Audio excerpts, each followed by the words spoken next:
रामकृष्ण हरी. नमस्कार वारकरी बांधवांनो, विठ्ठल वाईफमध्ये तुमचं मनपूर्वक स्वागत. मागील भागात आपण संत तुकाराम महाराजांच्या जीवनातील सर्वात वेदनादायी पर्व अनुभवले. एकेकाळी भरभराटीला आलेला व्यापार, इसवी सन 1629 चा भीषण दख्खन दुष्काळ, आईवडिलांचा विरह, पहिली पत्नी रुखमाबाई, लेकराच्या निधनाने विदर्न झालेले हृदय आणि या सर्व दुःखांनी तुकाराम महाराजांचे आयुष्य पूर्णपणे बदलून टाकले. जगण्याचा आधार हरपला. संसारातील सुख क्षणभंगूर वाटू लागले. धन, मान, व्यापार आणि प्रतिष्ठा या सर्व गोष्टी एका क्षणात नाहीशा होऊ शकतात याची त्यांना जाणीव झाली. त्यांच्या अंतःकरणात एकच प्रश्न घुमू लागला: या जन्माचा खरा उद्देश काय? सत्य कुठे आहे? आणि या दुःखातून मुक्तीचा मार्ग कोणता?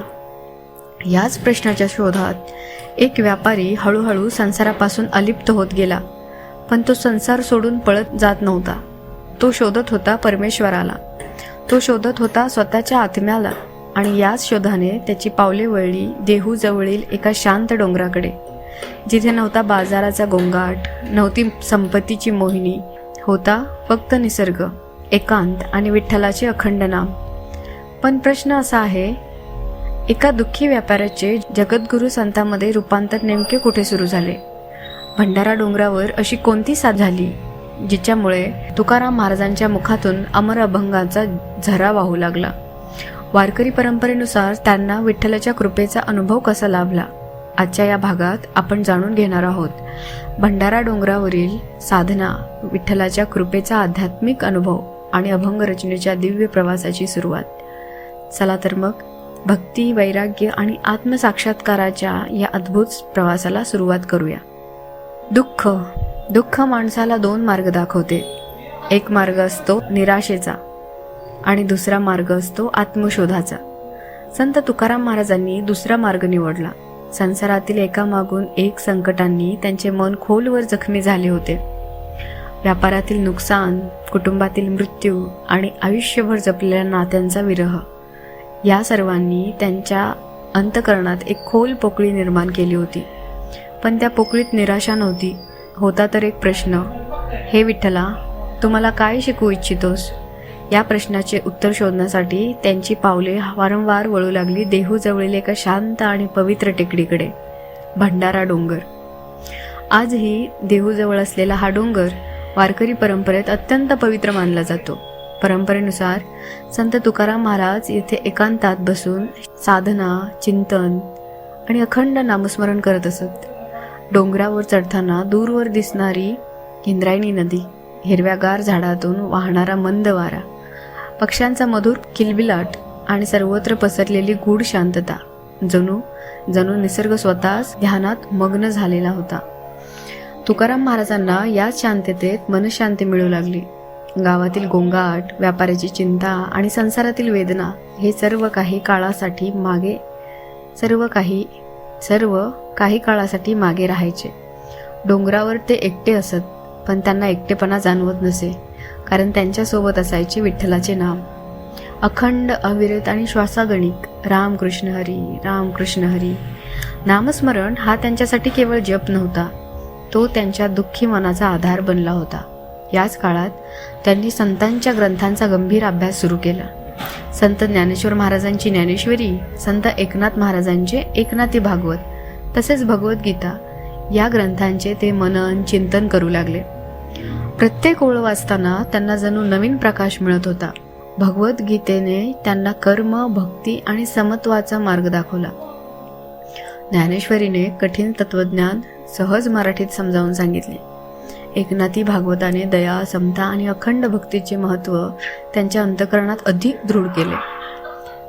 ते केवळ ग्रंथ वाचत नव्हते, तर प्रत्येक शब्द स्वतःच्या जीवनाशी जोडून पाहत होते. दुःख का येते? सुख आणि दुःख यांना समान कसे मानायचे? परमेश्वरापर्यंत पोहोचण्याचा खरा मार्ग कोणता? या प्रत्येक प्रश्नाचे उत्तर त्यांना या ग्रंथातून आणि नामस्मरणातून मिळू लागले. हळूहळू त्यांच्या मनातील अशांतता कमी होत गेली. दुःख होते, पण त्यावर मात करण्याची शक्तीही मिळत होती. वैराग्य होते, पण त्यात निराशा नव्हती.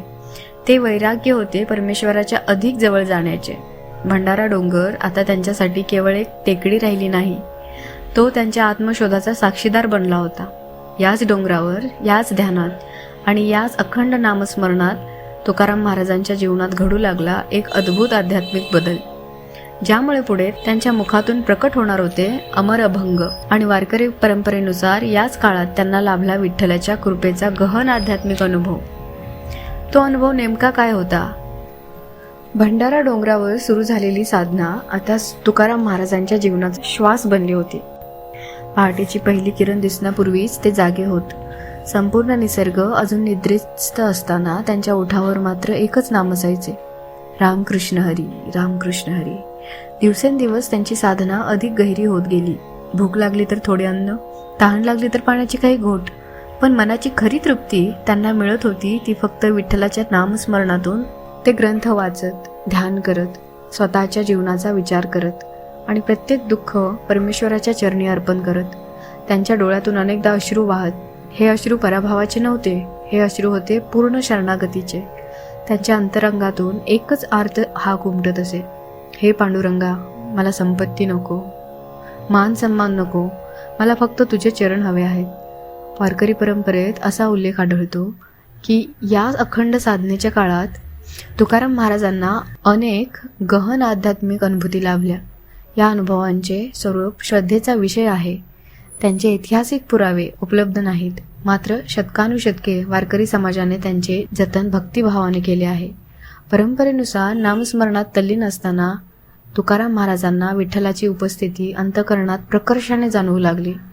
त्यांना असे वाटू लागले जणू प्रत्येक वाऱ्याच्या झुळकीत विठ्ठल आहे, प्रत्येक पक्षाच्या स्वरात विठ्ठल आहे, प्रत्येक नदीच्या लाटेत विठ्ठल आहे आणि प्रत्येक जीवांमध्येही विठ्ठलच आहे. त्यांची दृष्टी बदलू लागली. पूर्वी दुःख दिसत होते, आता त्या दुःखामागचा संदेश दिसू लागला. पूर्वी संकटे दिसत होती, आता त्यातून घडणारे आत्मशुद्धीकरण दिसू लागले. त्यांना उमगले, परमेश्वर आपल्याला शिक्षा देत नाही, तो आपल्याला घडवत असतो. याच जाणीवेने त्यांच्या मनातील तक्रार संपली. हे माझ्याच वाट्याला का, हा प्रश्न विरून गेला आणि त्याच्या जागी एक नवीन भाव जागा झाला. जे काही घडते ते तुझ्या इच्छेनेच घडते. हा क्षण त्यांच्या आयुष्यातील सर्वात मोठा बदल होता, कारण या क्षणापासून दुःख त्यांना तोडत नव्हते, दुःख त्यांना घडवत होते. ज्या वेदनांनी त्यांना रडवले होते त्याच वेदना आता त्यांच्या भक्तीचे इंधन बनल्या. ज्यांनी संसारात सर्व काही गमावले होते त्यांनी परमेश्वरात सर्व काही शोधले. हळूहळू त्यांचे अंतःकरण इतके निर्मळ झाले की प्रत्येक श्वासात त्यांना विठ्ठलाचे स्मरण होऊ लागले. त्यांना देव शोधण्यासाठी कुठेही जावे लागत नव्हते, कारण विठ्ठल आता त्यांच्या मनातच विराजमान झाला होता. संतांच्या जीवनात असा एक टप्पा येतो जेव्हा शब्द संपतात आणि अनुभव बोलू लागतात. तुकाराम महाराजांच्या जीवनातही हाच तो टप्पा होता. त्यांच्या अंतःकरणात जे उमलत होते ते आता फक्त त्यांच्या मनात राहणार नव्हते. त्या अनुभूती, त्या वेदना, ते प्रेम आणि ती भक्ती लवकरच शब्दांचे रूप धारण करणार होती. मराठी भाषेला मिळणार होता भक्तीचा एक अमूल्य खजिना आणि जन्म घेणार होते तुकाराम महाराजांचे पहिले अभंग. परमेश्वराच्या कृपेने उजळलेल्या अंतःकरणातून शब्दांचा दिव्य झरा कसा वाहू लागला. साध्या मराठी भाषेत रचलेले ते अभंग लोकांच्या हृदयापर्यंत कसे पोचले. भंडारा डोंगरावरील साधनेने तुकाराम महाराजांचे अंतःकरण पूर्णपणे बदलले होते. ज्या वेदनांनी त्यांना संसारापासून दूर नेले त्याच वेदनांनी त्यांना विठ्ठलाच्या अधिक जवळ आणले. आता त्यांच्या मनात शब्दांचा एक अनोखा प्रवाह वाहू लागला होता.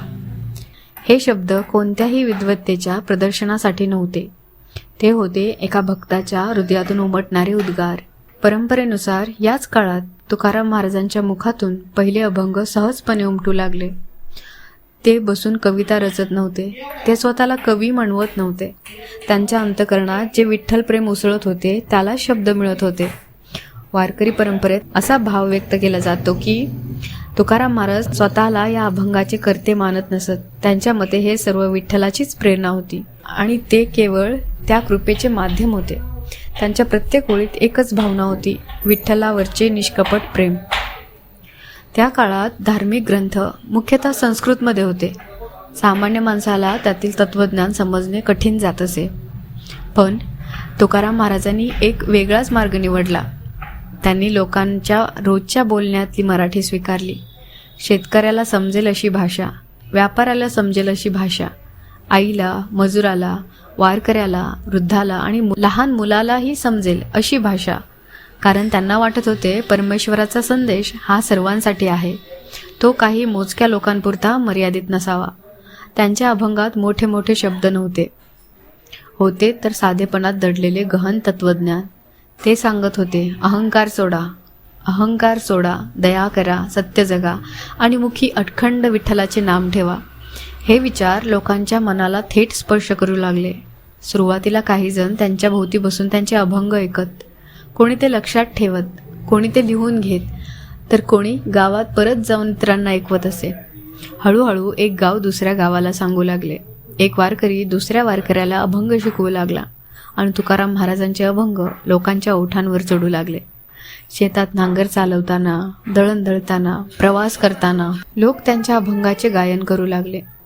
शेतात नांगर चालवताना, दळण दळताना आणि प्रवास करताना, कारण त्या अभंगात त्यांना स्वतःचे आयुष्य दिसत होते.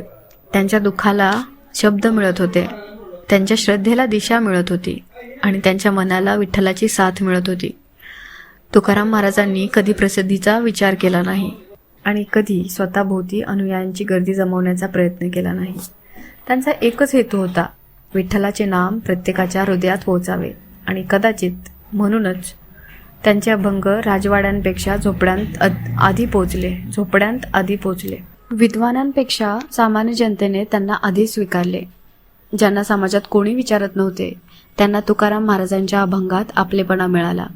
त्यांच्या कीर्तीचा सुगंध आता देहपुरता मर्यादित राहिला नव्हता. आजूबाजूच्या गावातून लोक त्यांना भेटण्यासाठी येऊ लागले. कोणी त्यांच्या अभंगाचे अर्थ विचारित, कोणी जीवनातील दुःख सांगत, तर कोणी फक्त त्यांच्या मुखातून विठ्ठलाचे नाव ऐकण्यासाठी तासनतास बसून राहत. भक्तांची संख्या वाढू लागली, आदर वाढू लागला आणि त्यांच्या शब्दांचा प्रभाव दिवसेंदिवस अधिक गहिरा होत गेला. परंतु जिथे प्रकाश असतो तिथे सावलीही असते. जिथे सत्याचा आवाज घुमतो तिथे विरोधाचे स्वरही उमटतात. तुकाराम महाराजांचे अभंग सामान्य जनतेच्या हृदयात स्थान मिळवत होते. पण समाजातील काही विद्वान आणि कर्मकांडाला महत्त्व देणाऱ्या व्यक्तींना हे अजिबात मान्य नव्हते. एक सामान्य व्यापारी, संस्कृत न शिकलेला माणूस आणि तो धर्म, भक्ती आणि अध्यात्म यावर अभंग लिहितो, हा प्रश्न त्यांच्या मनात खदखदू लागला. याच अवस्थेतून पुढे उभा राहणार होता तुकाराम महाराजांच्या जीवनातील सर्वात मोठा संघर्ष. ज्या अभंगांनी लाखो लोकांच्या जीवनात आशेचा प्रकाश आणला, त्याच अभंगांना नष्ट करण्याचा प्रयत्न कोणी केला आणि त्यावेळी विठ्ठलाने आपल्या भक्ताची लाज कशी राखली, हा थरारक प्रसंग पाहूया पुढे. तुकाराम महाराजांच्या मुखातून उमटलेले अभंग आता केवळ शब्द राहिले नव्हते, ते सामान्य माणसाच्या जीवनाचा आधार बनत होते. देहूच्या मंदिरात, इंद्रायणीच्या तीरावर, वारीच्या दिंड्यांमध्ये आणि गावागावातील भजन कीर्तनात त्यांचे अभंग प्रेमाने गायले जाऊ लागले. कोणी ते पाठ करत होते, कोणी वहीत लिहून ठेवत होते, तर कोणी आपल्या मुलांना शिकवत होते. वारकरी जेव्हा पंढरपूरच्या वारीला निघत तेव्हा त्यांच्या मुखी तुकाराम महाराजांचे अभंग असत. पायी चालण्याचा थकवा, उन्हाची तीव्रता, पावसाची सर, हे सर्व त्या अभंगाच्या गजरात विसरून जात असे. हळूहळू तुकाराम महाराजांचे नाव देहू पलीकडे जाऊ लागले. आजूबाजूंच्या गावातून लोक त्यांना भेटण्यासाठी येऊ लागले. कोणी जीवनातील दुःख घेऊन येत, कोणी प्रश्न घेऊन येत आणि कोणी फक्त त्यांच्या मुखातून फक्त विठ्ठलाचे नाम ऐकण्यासाठी. तुकाराम महाराज मात्र पूर्वीप्रमाणेच नम्र राहिले. त्यांना ना प्रसिद्धीची इच्छा होती ना मोठेपणाचे हाव. ते नेहमी म्हणत, करता करविता तो एकच विठ्ठल. लोक त्यांना संत म्हणू लागले, पण ते स्वतःला विठ्ठलाचा साधा सेवकच मानत राहिले. त्यांच्या अभंगामध्ये कोणताही भेदभाव नव्हता. गरीब असो वा श्रीमंत, ब्राह्मण असो वा शेतकरी, स्त्री असो वा पुरुष, त्यांच्या दृष्टीने प्रत्येक जीवामध्ये विठ्ठल वसत होता. म्हणूनच त्यांचे विचार लोकांच्या मनात खोलवर रुजत गेले. पण समाजातील प्रत्येकाला हा बदल स्वीकारणे सोपे नव्हते. त्या काळात धर्मावर काही मोजक्या विद्वानांचा प्रभाव होता. संस्कृत शास्त्रांचा अभ्यास केलेल्यांनाच धर्म सांगण्याचा अधिकार आहे अशी अनेकांची धारणा होती. अशा वेळी एक सामान्य व्यापारी लोकभाषेत अभंग लिहू लागला आणि हजारो लोक त्यांचे विचार स्वीकारू लागले. हे काही जणांना खटकू लागले. त्यांच्या मनात प्रश्न निर्माण झाला, यांना धर्म शिकवण्याचा अधिकार कोणी दिला? हे अभंग शास्त्राशी सुसंगत आहेत का? सुरुवातीला हा विरोध कुजबूज म्हणून सुरू झाला, नंतर तो चर्चेत बदलला आणि हळूहळू संघर्षाच्या दिशेने जाऊ लागला. तुकाराम महाराज मात्र शांत होते, कारण त्यांना खात्री होती, जिथे सत्य असते तिथेच परीक्षाही असते. त्यांना माहीत होते की पुढे त्यांच्या आयुष्यात असा प्रसंग येणार आहे जो केवळ त्यांच्या श्रद्धेची नव्हे, तर संपूर्ण वारकरी परंपरेच्या इतिहासाची कसोटी ठरणार आहे. ज्या अभंगांनी लाखो लोकांच्या हृदयात विठ्ठल जागवला, त्याच अभंगांना इंद्रायणी नदीत बुडवण्याचा आदेश कोणी दिला? तुकाराम महाराजांनी तो आदेश शांतपणे का स्वीकारला? आणि वारकरी परंपरेनुसार 13 दिवसांनी इंद्रायणी नदीने जगाला कोणता अद्भुत संदेश दिला? ही हृदयस्पर्शी आणि इतिहासात अजरामर झालेली घटना आपण पाहणार आहोत पुढील भागात. तोपर्यंत मुखी राहू द्या विठ्ठलाचे नाम, हृदयी जपूया संत तुकाराम. व्हिडिओ आवडला असेल तर लाईक करा, शेअर करा आणि अशाच भक्तिमय संत चरित्रासाठी विठ्ठल वाइब्सला सबस्क्राईब करा. कमेंटमध्ये नक्की लिहा. रामकृष्ण हरी. पुन्हा भेटूया पुढील भागात. रामकृष्ण हरी.